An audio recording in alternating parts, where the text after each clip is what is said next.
बिस्मिल्लाहिर्रहमानिर्रहीम अस्सलाम वालेकुम। की हाल मेरे सब प्यारे दोस्तों का, उम्मीद करना सारे ठीक होंगे। जनाब वेखो हाँ मेरे पिछे स्वीडन की बहुत ही प्यारी तुर्की की बनी हुई मस्जिद, तो मैं अगे तुहानू विखाई सी बाहरों तो अज इंशाल्लाह मैं कोशिश करना तुहानू अंदरों भी विखावा। चलने जनाब मस्जिद के अंदर, तो आ जाओ मेरे नाल चलने।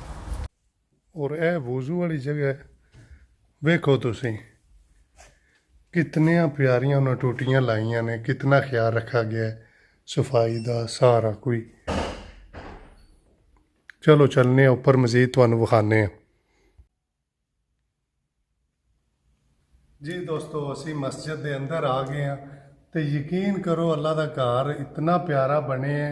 तो अल्लाह के घर जिथे भी बने जे ना, चाहे वो मिट्टी का बने है चाहे जिस तरह का भी है, तो वखरा ही होंदा है जे, तो एक दिल नू अंदर सुकून आता है। यकीन करो मैं पाकिस्तान कोई कच्चे इलाके ने साढ़े उधर, तो मैं उत्थे भी वेखियां सी पिक्चर वीडियो, तो मिट्टी के बने ने मसलन ना अल्लाह के घर, तो बहुत ही खूबसूरत लगते हैं। जिथे भी वेखिए कुदरती गल है, बहुत खूबसूरत होंदा है। तो यह जनाब तुर्की की मस्जिद जे, तो चलो चलने तुहानू थोड़ा थोड़ा और मजीद क्लोज विखाने। तुर्की वालिया ने बनाई है स्वीडन दे विच मस्जिद, तो उन्होंने अपनी सारी जी बनावट यदी बिल्कुल वो तुर्की के हिसाब न बनाई है। तुम बाहरों भी वेखे ने मनार सारा कोई, तो वो बिल्कुल डिजाइनिंग जी वो तुर्की वाले बनाई है। तो आओ जनाब अगे तुहानू थोड़ा जहा मजीद विखाने। इतने इमाम साहब जुमे के दौरान खिताब वगैरह करते हैं, बहुत प्यारी जगह बनी है। सब तो पहला तुम वेखो थले कालीन कितना प्यारा, किधरे कोई वेखो तुहानू कोई वाल नज़र आ रहा है कोई चीज़, तो इतनी सफाई का खास ख्याल रखा गया है। और खास कर लाइटिंग वेखो ए कितने प्यारे जनाब अंदर वो डिजाइनिंग है। लाइट मैं अपनी जिंदगी च पहली बारी एडी वड्डी लाइट वेख रहा जी। तो और जिधर वो साडा और लहंदा बनता है, जिधर इमाम साहब खलोंदे ने उधर वेखो अगे आके वो बाहर उन्होंने कितना प्यारा गार्डन बनाए है। वेखो जनाब बाहर का व्यू, तो बहुत ही माशाल्लाह प्यारा है। दूसरी खिड़की च भी तुहानू बाहर विखाने। वेखो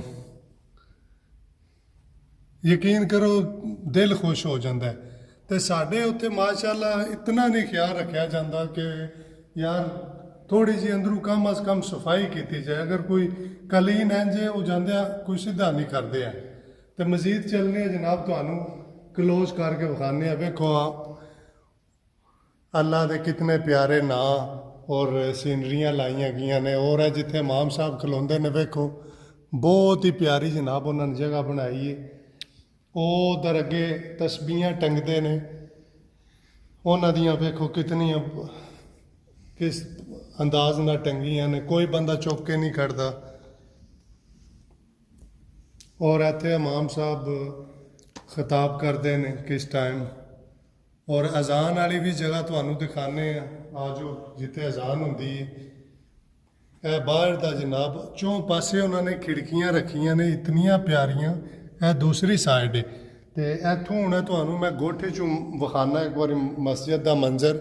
तो यह जी उपर तुहानू जगह नज़र आ रही है ना, इत्थे बीबियां सब उत्ते जुमे वास्ते अलग आमदियां ने। वो बाहरों जड़ियाँ दो सीढ़ियाँ चढ़दियाँ ने, एक सीढ़ियाँ जड़ियाँ ने वो मसलन लेडी वास्ते ने, एक जड़ियाँ ने वो जेंट्स वास्ते ने। मसलन उन्होंने तो वो आके मुख्तलिफ अपने रस्तियाँ तो वो आके नमाज वगैरह पढ़दियाँ। तो बहुत ही ख्याल रखा गया है पर्दे का। वो उपर होंदियाँ ने, मैं अक्सर आया जुमे के दौरान नमाज पढ़ी। हूँ करोने की वजह ना उन्होंने थले एक अलहदा खाना रखे है, मसलन एक रूम बनाए है जिथे नमाज वगैरह पढ़ते हैं। तो चलो जनाब मजीद अगे चलने आओ। उ इत्थे अजान वाली जगह जनाब वेखो माशाल्लाह कितनी प्यारी उन्होंने अलहदा बनाई। तो मजीद चलने जनाब वो तो अगे कुरान पाक कितने प्यारे अंदाज ना रखे ने और इतनी खुशी हुई है कि सफाई का ख्याल और वेखो कुरान पाक माशाल्लाह पे ने यकीन करो ते ਉਹ ਮਸਜਿਦ ਦਾ ਟਾਈਮ ਟੇਬਲ ਲਿਖੇ ਅਜ਼ਾਨ ਕਿਸ ਟਾਈਮ ਅਜ਼ਾਨ ਹੁੰਦੀ ਹੈ ਉਹ ਸਾਰੇ ਤੁਰਕੀ ਦੀ ਜ਼ੁਬਾਨ ਵਿੱਚ ਵੀ ਹੈ ਦੂਸਰਾ ਵੀ ਹੈ ਅਰਬੀ ਚ ਵੀ ਲਿਖੇ ਨੇ ਤੇ ਇਹ ਜਨਾਬ ਮੇਨ ਵੇਖੋ ਯਕੀਨ ਕਰੋ ਕਿ ਕਿਤਨੀ ਪਿਆਰੀ ਲੱਗਦੀ ਵੀ ਮਸਜਿਦ ਔਰ ਸਾਰੇ ਜਿਹੜਾ ਗੁੰਬਦ ਬਾਹਰੋਂ ਤੁਸੀਂ ਚੋਂ ਸਾਈਡਾਂ ਤੋਂ ਵੇਖੋਗੇ ਇਤਨੇ ਪਿਆਰੇ ਨੇ ਜਿੱਥੋਂ ਵੀ ਤੁਹਾਨੂੰ ਮੈਂ ਅਕਸਰ ਵੀਡੀਓ 'ਚ ਵੀ ਮੈਂ ਵਿਖਾਇਆ ਹੈ, ਬਹੁਤ ਪਿਆਰੇ ਨਜ਼ਰ ਆਉਂਦੇ ਨੇ ਗੁੰਬਦ ਦੇ ਤੇ ਮਾਸ਼ਾਅੱਲਾ ਤੇ ਇਹ ਜਨਾਬ ਤੁਹਾਨੂੰ ਵਿਖਾਇਆ ਅੰਦਰੋਂ ਛੋਟਾ ਜਿਹਾ ਮਸਜਿਦ ਦਾ ਵਿਊ ਤੇ ਉਮੀਦ ਕਰਨਾ ਤੁਹਾਨੂੰ ਬਹੁਤ ਅੱਛਾ ਲੱਗਾ ਹੋਵੇਗਾ ਮੈਨੂੰ ਤੇ ਯਕੀਨ ਕਰੋ ਬੜੀ ਖੁਸ਼ੀ ਹੋਈ ਮੈਂ ਕਿਹਾ ਚਲੋ ਦੋਸਤਾਂ ਨਾਲ ਵੀ ਮੈਂ ਸ਼ੇਅਰ ਕਰ ਦੇਣਾ ਤੇ ਬਹੁਤ ਸ਼ੁਕਰੀਆ ਸਾਹਿਬ ਦੋਸਤਾਂ ਦਾ ਇਨਸ਼ਾਅੱਲਾ ਜਲਦ ਨਵਾਂ ਵੀਡੀਓ ਲੈ ਕੇ ਹਾਜ਼ਰ ਹੋਵਾਂਗੇ ਅੱਲਾ ਹਾਫਿਜ਼